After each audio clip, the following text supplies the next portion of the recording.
الله فلا مضل له ومن يضلل فلا هادي له واشهد ان لا اله الا الله واشهد ان محمدا عبده ورسوله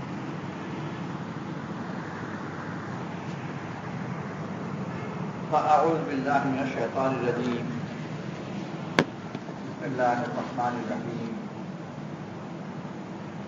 من عمل صالحا من ذكر او انثى وهو مؤمن فلنحيينه حياه طيبه ولنجزينهم اجرهم باحسن ما كانوا يعملون. وقال رسول الله صلى الله عليه وسلم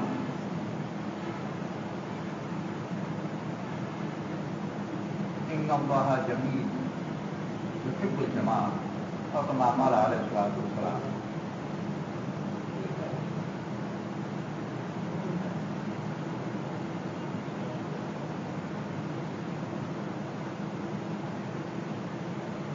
দুনিয়ার মানুষ মেহনতে ব্যস্ত। মেহনত প্রধানত দুই ধরনের। এক হলো জিনিসের উপর মেহনত করা, জিনিস সংগ্রহ করা, জিনিস মূল্যবান বানানো, যাতে আমার যা কিছু সব যেন ভালো সুন্দর হয়। আমার জামা, আমার ঘর, আমার বাড়ি, আমার খাবার, আমি নয়, আমার। পুরা দুনিয়াতে যে মেহনত আছে সব মেহনত আমার ক্ষেত্রে। আমার বাড়ি যেন সুন্দর হয়, আমার শহর যেন সুন্দর হয়, আমার জামা কাপড় যেন সুন্দর হয় ইত্যাদি। আর আল্লাহ তাআলা আম্বিয়া আলাইহিস সালাতু ওয়াস সালামকে পাঠিয়েছেন দুনিয়ার মানুষকে মেহনতের দাওয়াত দিতে, যে মেহনতের লক্ষ্য আমার নয়, আমি যেন সুন্দর।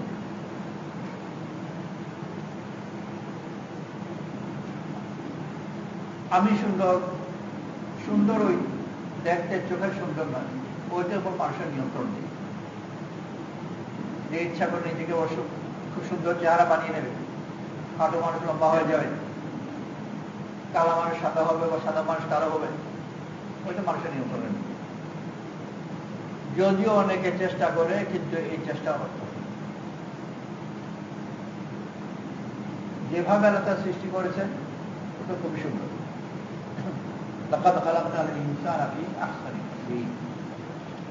সুন্দরভাবে আল্লাহ মানুষকে সৃষ্টি করে, নিজের রুচির ভ্রান্তির কারণে অসুন্দর ভাবে। আমাদের দেশে প্রচলিত ধারণা যে কালো রঙের চেয়ে সাধারণ ভালো, কিন্তু এটা পুরা দুনিয়াতে এই ধারণা নয়, আর সর্বকালেরও নয়। যারা সাদা তাদের বড় সাধনা যে রোদের মধ্যে শুয়ে থেকে তার রঙকে পোড়াবে, তামাটে হবে। এর জন্য অনেক সময় অসুস্থ হয়ে যায়। ইউরোপ আমেরিকায় চাইতে ব্যাপকভাবে এই রোগ হয়ে থাকে, স্কিন ক্যান্সার, চামড়ার ক্যান্সার। আর ওইটা নাকি প্রধানত হয় অতিরিক্ত রোদে থাকার কারণে। আর অতিরিক্ত রোদে থাকে ওই চামড়ার রং বদলাবার জন্য। যাদের চুল আফ্রিকানদের টুকরা টুকরা চুল, তারা অনেকে এই চুলকে নানান ধরনের ট্রিটমেন্ট আছে, ওগুলো শোকে বানায়। আবার যাদের সোজা চুল, তারা অনেকে টুকরা বানায়। তো শেষ পর্যন্ত কোনটা ভালো? আমাদের দেশে প্রচলিত ধারণা, মানুষের বেশিরভাগের রুচি এই ধরনেরই, যে মোটা ঠোঁট বেশি পছন্দ হয়, পাতলা ঠোঁট ভালো। কোন কোন সমস্যা আছে যে ঠোঁট যত মোটা হবে তত বেশি সুন্দর। সেই জন্য ছোট থাকতে ওদের ছোটের মধ্যে ছিদ্র করে ওখানে একটা পড়ায় ছোট ভাত। কিছুদিন যখন যায় তো ওইটাকে আরো ভারী আনতে লাগায়, যাতে ঠোঁট আরো বেশি বদলকার আরো বেশি ভারী হয়। আর যারা বারবার করে আংটিটা বদলাতে বদলাতে ভারী আংটা দিয়ে ছুটি হবে বা একেবারে ছুটি পর্যন্ত ঠোঁট চলে আসে, গোটা সমাজে তার সৌন্দর্যের খ্যাতি ছড়িয়ে পড়ে। এত সুন্দরী ঠোঁট একেবারে ছুটি নিয়ে ফেলেছে।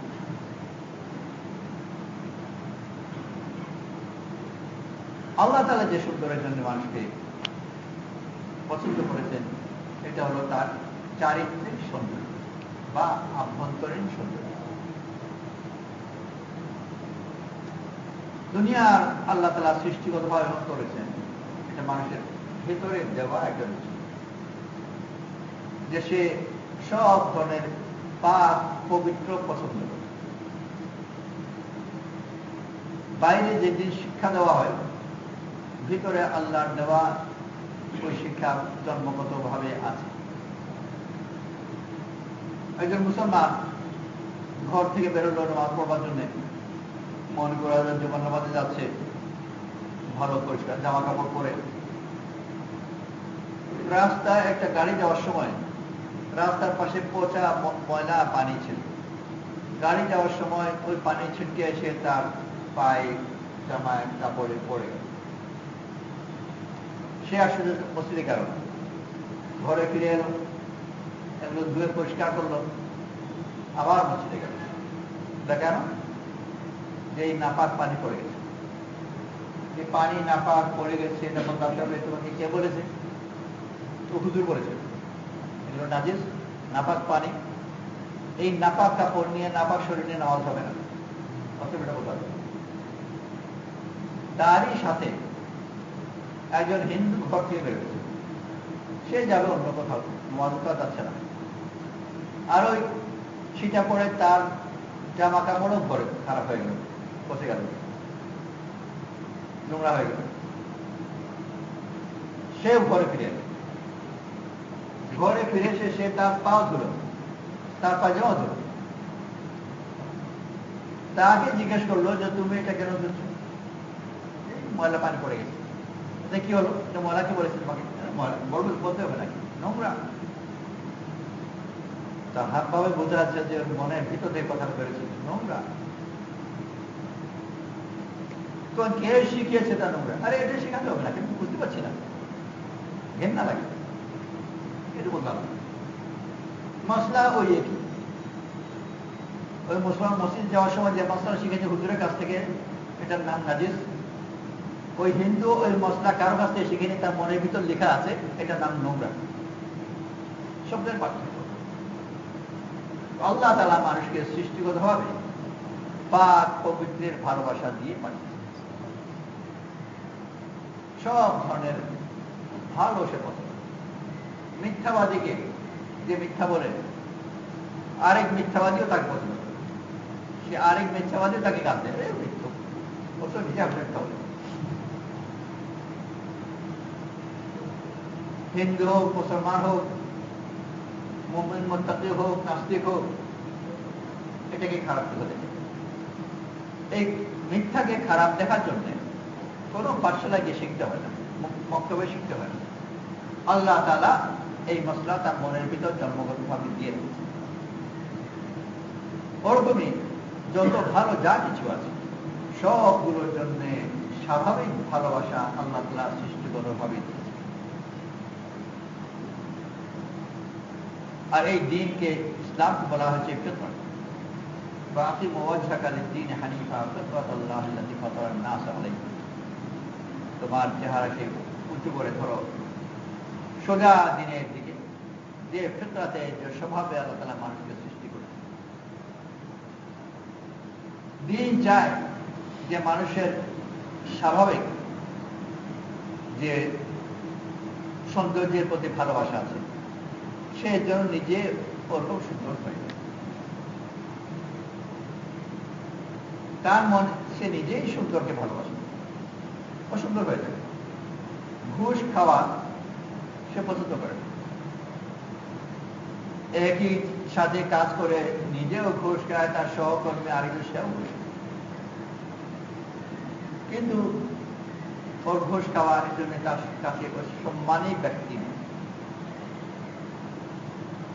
যে ঘুষ খায় না তাকে মনে মনে সম্মান করে, যে খায় তাকে করে যদি নিজে খায়। যে মিথ্যা কথা বলে তাকে সম্মান করে না, মনে মনে ভাবলেন যে ওটা মিথ্যা, নিজেও মিথ্যা বলে, যদিও নিজে খারাপ কাজ করছি কিন্তু আল্লাহ তাআলা ভালো কাজের প্রতি আমাদের ভালোবাসা। নিজেকে সুন্দর বানানো অর্থ হলো যে আমি এমন মেহনত করি যে আল্লাহ তাআলা যে সৃষ্টিগতভাবে আমাকে যে সৌন্দর্য বোধ দিয়েছে আমি নিজে যেন ওই মাপে সুন্দর হই। তো দুনিয়ার সব মানুষ বিভিন্ন জাতি আছে, বেশিরভাগই কোনো ধর্ম মানে আনুষ্ঠানিকভাবে মানলেও বাস্তবে কিছুই নেই। সম্পূর্ণ পশ্চিম জগৎ যেটা বলা হয় ইউরোপ, আমেরিকা ইত্যাদি, তারপরে দেখি পূর্বে জাপান যে কোনো দেশের নাম নেওয়া যায়। যদি জিজ্ঞেস করা হয় তোমার ধর্ম কি, কিছু একটা হয়তো বা বলবে, অনেকে বার বলেও না। কিন্তু ওই ধর্মের তার উপর কোনো নিয়ন্ত্রণ নেই। তার মানে এটা নয় যে তার জীবনে কোনো শৃঙ্খলা, কোনো নিয়ম নেই। ইচ্ছা হলো মিথ্যা বললো, ইচ্ছা হলো সত্য বললো, তা সমাজে নিয়ম আছে। মিথ্যা বলাকে খারাপ দেখে, অন্যায় জুলুমকে খারাপ দেখে, ন্যায় আচরণ পছন্দ করে, দাবি করে যে এই যে ভালোগুলো সামাজিক আচরণের মধ্যে অনেক ভালো জিনিস আছে, এগুলো পেল কোথায়? ও কোনো ধর্ম তো মানে না। ইউরোপিয়ান রাজ্য জিজ্ঞেস করা হয়, একটা অংশ বলবে খ্রিস্টান, একটা অংশ, সেটা খুব বড় নয়। আর যারা বলে খ্রিস্টান, সে ওই ধর্ম সম্বন্ধে কিছুই জানে। এই মজমাতে আমরা খ্রিস্টান ধর্ম সম্বন্ধে মোটামুটি যতটুকু জানি, এখানে কেউ খ্রিস্টান ধর্ম এক্সপার্ট না, ধারে কাছে। ইসলাম ধর্ম ভালো জানে না, খ্রিস্টান ধর্ম কি জানবো? খ্রিস্টান ধর্ম আমি আমার ধারণা যে এই মজমার মধ্যে আমরা যে পরিমাণ খ্রিস্টান ধর্ম সম্বন্ধে জানি, ইউরোপের এরকম একটা মজমাতে তারা ওই পরিমাণও জানি না, কারণ এত চর্চা নেই। তো ধর্ম থেকে সে কিছুই শিখে, অথচ তার আচরণের মধ্যে অনেক শুদ্ধতা, সবকিছু শুদ্ধতা বলবো না, অনেকগুলো জিনিস আছে। প্রশ্ন হলো এগুলো সে পেল। ওই যে বলছিলাম যে আল্লাহ তাআলা সৃষ্টিগত ভাবে মানুষকে শুদ্ধ রুচি, শুদ্ধ জ্ঞান দিয়ে পাঠিয়ে, ওখান থেকে সে পেয়েছে। একজন রোগীকে হাসপাতাল নিয়ে যাও, আহত, অসুস্থ, ইমার্জেন্সিতে নিয়ে গেলে, বিদেশ থেকে আমরা বলি বেশিরভাগ দেশে, ও এইটা আগে খোঁজ করবে না যে তোমার চিকিৎসার খরচ বহন করতে পারবে কিনা। যদি হয় তাহলে ভর্তি করবো, আর যদি না হয় তোমাকে ভর্তি করা হবে না, তোমার চিকিৎসা করে লাভ নেই, পয়সা দেবে না। আর ঢাকা বড় হাসপাতাল যেগুলো আছে ইত্যাদি, ওগুলো এইসব জিনিস চেক করবার জন্য ওর ভিতরে দেখতে হয় না, ওই দারোয়ানি রোগী দেখলে বিদায় করে দেবে। রোগীওয়ালা রোগীর আমার দেখার দরকার নেই, জামা কাপড় দেখে, গাড়ি ঘোড়া দেখে তারপর ঢুকে দেবে। যত গরিব, যত মিসকিন, যত প্রতীক হোক না কেন, পশ্চিম দেশে বেশিরভাগ জায়গায় ব্যতিক্রম থাকলেও খুবই কম, ওই ইমার্জেন্সিতে নেওয়ার সময় এগুলো কিচ্ছু দেখবে না, প্রয়োজন হলে তাকে ভর্তি করে দেবে। চিকিৎসা দেওয়ার সময় খরচের দিকে তাকাবে না, হাজারো লাখো কোটি টাকা খরচ করবে, তারপরে শেষ হয়ে যাওয়ার পরে বিল দেবে, বলে পয়সা নাই, আর কোনো জব নেই। বিদেশি লোক পয়সা নেই, কি করবে? দেওয়ার কেউ থাকে দেবে, না থাকলে কিছু নেই। সরকার তাকে বাধ্য করে, সরকার যদি কাউকে কোনো হাসপাতাল করে দিয়ে দেয়, সরকারি আইনে সেই হাসপাতালের উপর এমন জবরদস্ত জরিমানা হবে যে গত 10 বছর যা লাভ করেছে তা দিয়ে দিতে হবে। এই জন্য বলছি যে এই আইনগুলো সে পেল কোথায়? ও তো কোনো ধর্ম না, এগুলো পেল কোথায়? পেয়েছে ওই যে আল্লাহ তাআলা সৃষ্টিগত ভাবে তার মনের ভিতর দিয়ে দিয়েছে।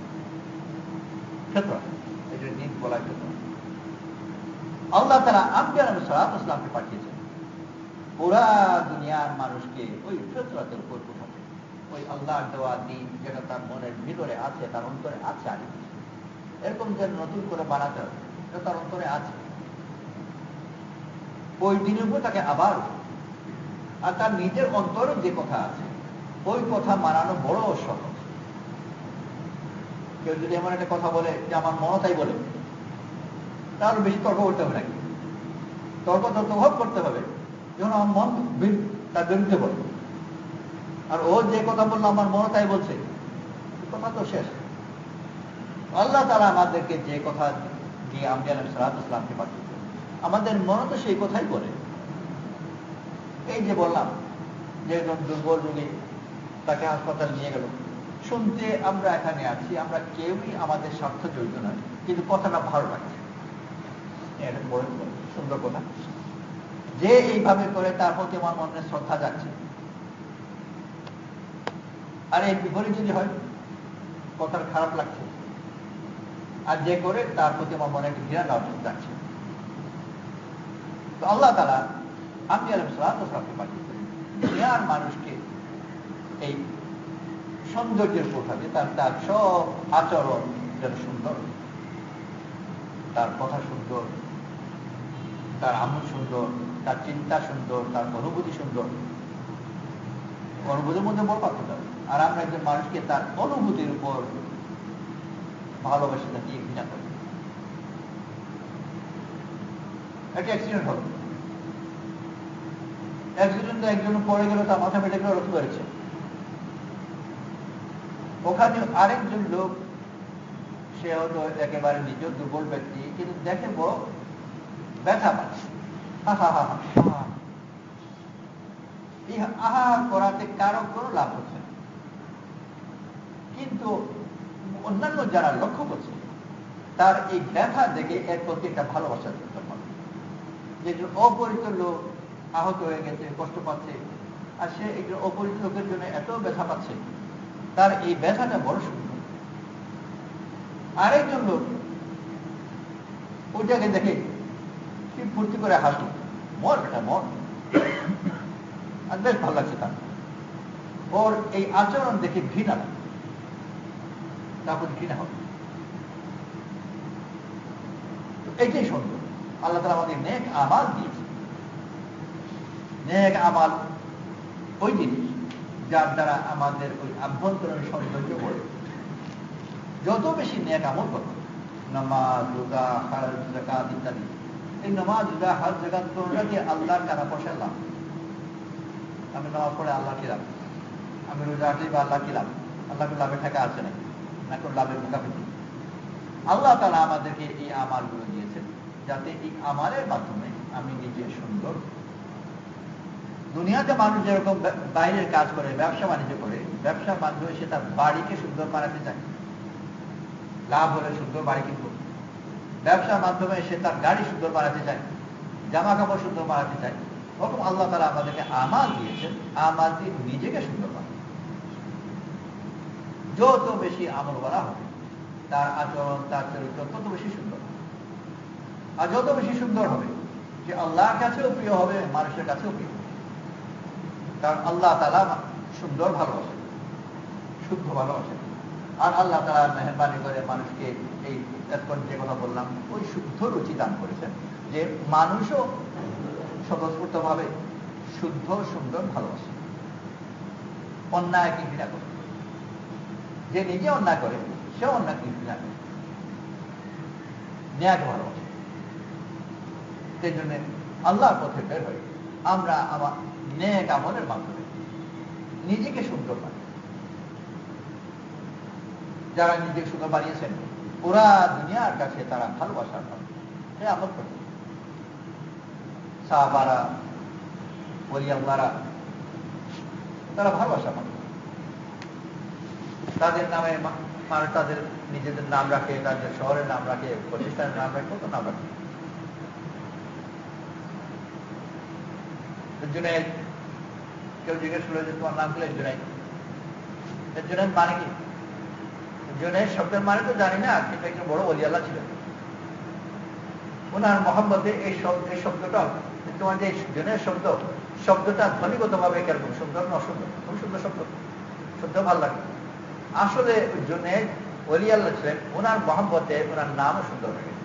সেই জনের নামে যদি কোনো খারাপ ব্যক্তির নাম হতো তাহলে শব্দটাই খারাপ। ধ্বনিগত ভাবে ফেরাউন কোনো খারাপ শব্দ নয়,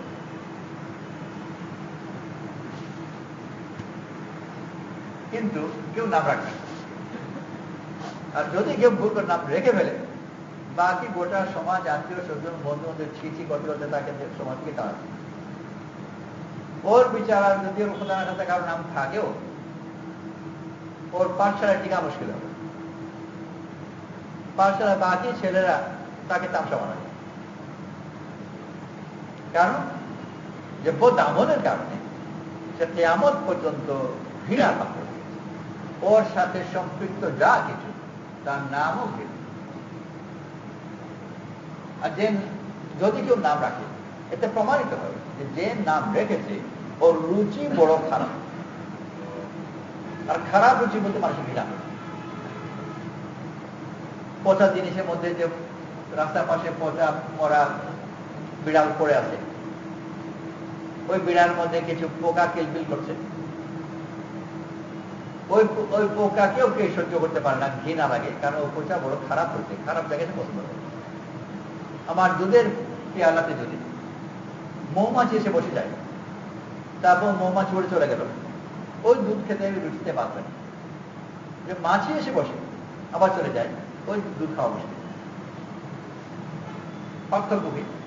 মৌমাছির রুচি ভালো, খুলে বসে মধু খায়, রেণু খায়। আর মাছের রুচি খারাপ, নোংরা জিনিসে বসে নোংরা জিনিস খায়। ওর রুচি খারাপ হওয়ার কারণে ওইটাকেও পছন্দ হয় না, আমার দুধে পড়ে গেলে ওই দুধ গ্রহণ করতে না। আর মাছের রুচি ভালো হওয়ার কারণে গ্রহণ করে। তো মানুষও যে সুন্দর রুচির অধিকারী, সে আমার কাছে প্রিয়, আমি তাকে ভালোবাসি, আমি সম্মান করি, শ্রদ্ধা করি, যার আচরণ বিচার সব সুন্দর, যাদের বলা হয় বলি আল্লাহ।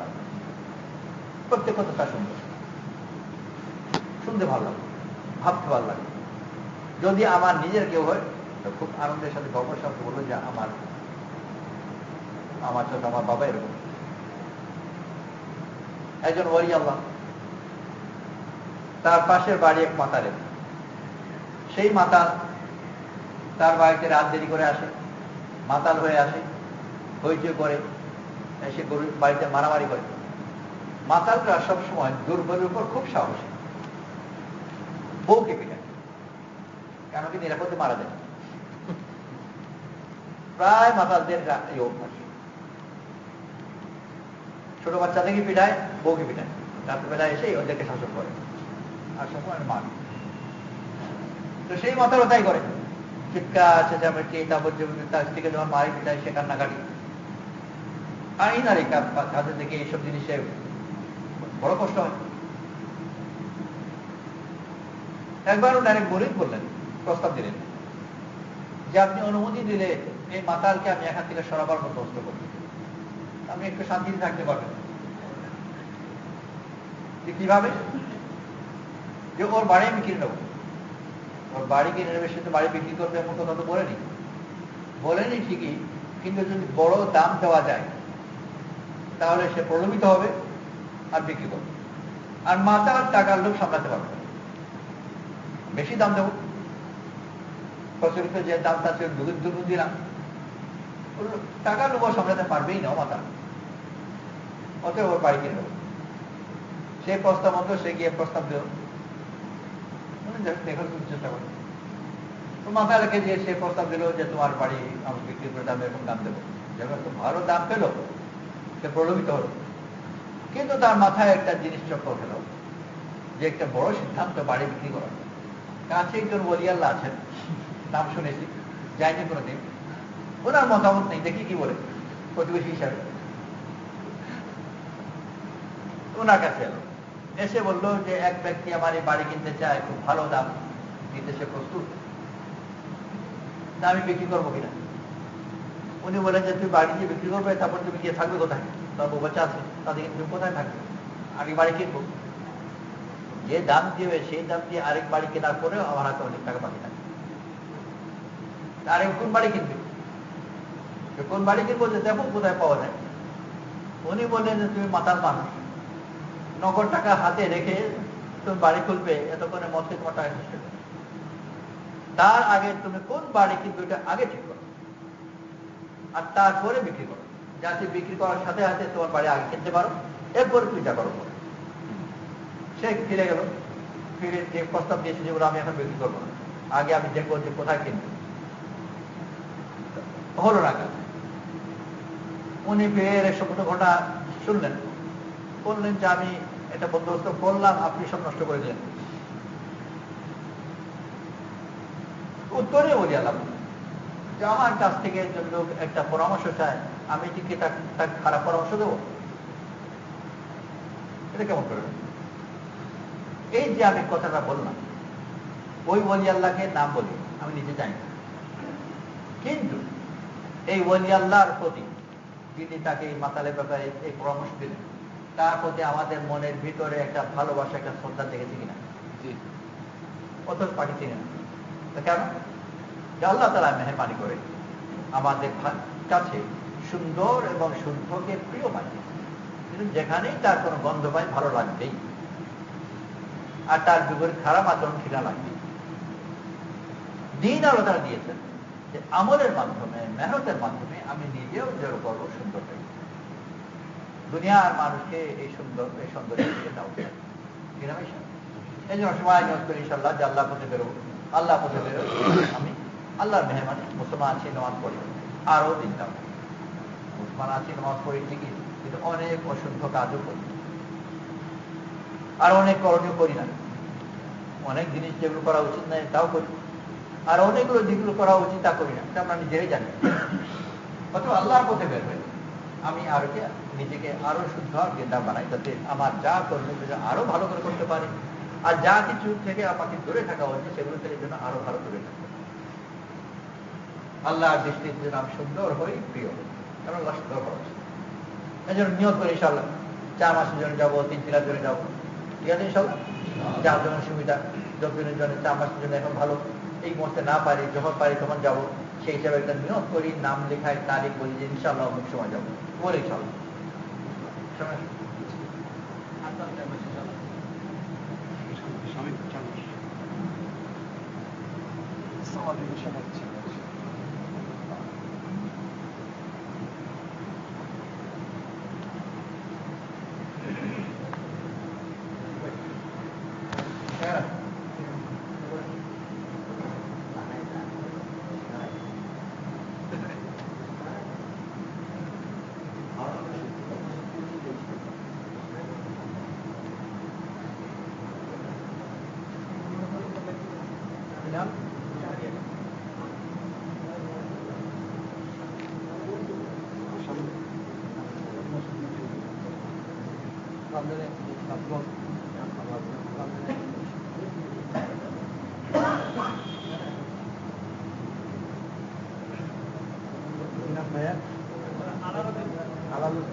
রমজানে হোক বা এরপরে যখন ছুটি পাওয়া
আরো বলেছেন নিয়োগ করি যারা বাকি আছিলেন আমরা ভাবছি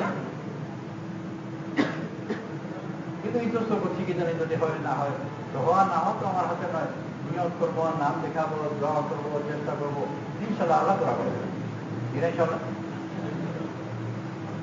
আর প্রত্যেক মাসে 3 দিন করে যেতে থাকবে হয়তো চিল্লার নাম দিয়েছে রমজানের সময় বা নতুন এক সময় লেগে আছে এখন প্রস্তুতি থাকি আর সেই প্রস্তুতি বড় একটা অংশ হলো যে প্রত্যেক মাসে 3 দিন করে প্রত্যেক সপ্তাহে নিজের মহল্লায় যে দিনের মেহনত হয় ওটাতে শরীর থাকছে কিন্তু সব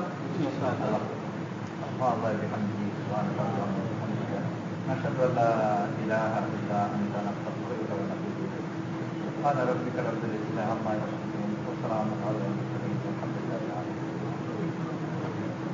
আগামীকাল ইনশাআল্লাহ এখানে জমাত আছে বকরিবার পরে কথা হবে আমরা সবাই আসবার চেষ্টা করি অন্যান্যদেরকে দাওয়াত করে নিয়ে আসি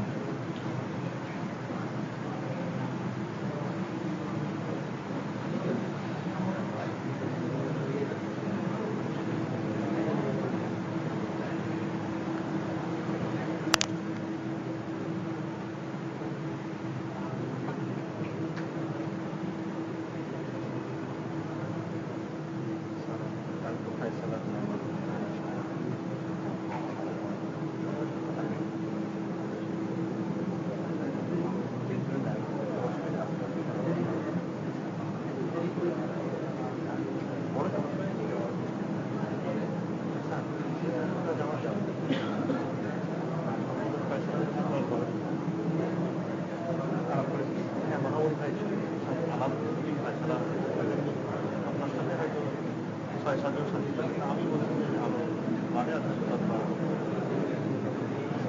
আমার লিমিট থাকবো 10 10 হ্যাঁ 10 পাবো। আর আমি যেহেতু এখানে 3.5 মেয়ে আমার একটা বিশেষ আগে যে যদি আমার